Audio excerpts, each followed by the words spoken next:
Skulle vi ikke til at blive kærester? Ja. Ej, For min kindereksamen, ikke? din kindereksamen. Alle rigtige mænd har en kindereksamen.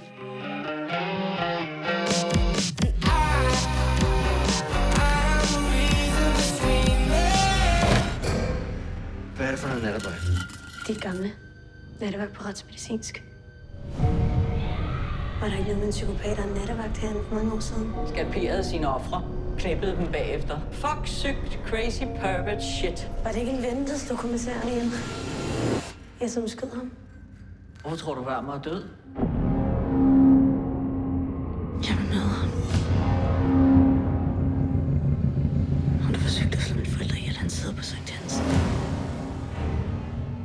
Kære far. Kære Werner. Fuck dig!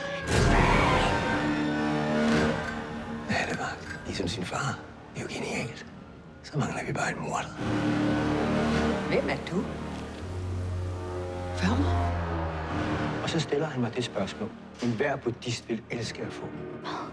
Har du nogensinde prøvet at blive slået ihjel? Hun er blevet skalperet. Er det ikke Werners signatur? Hvor er du det fra? Er han slået på hovedet? En copycat. Er du crazy? Ligesom din far?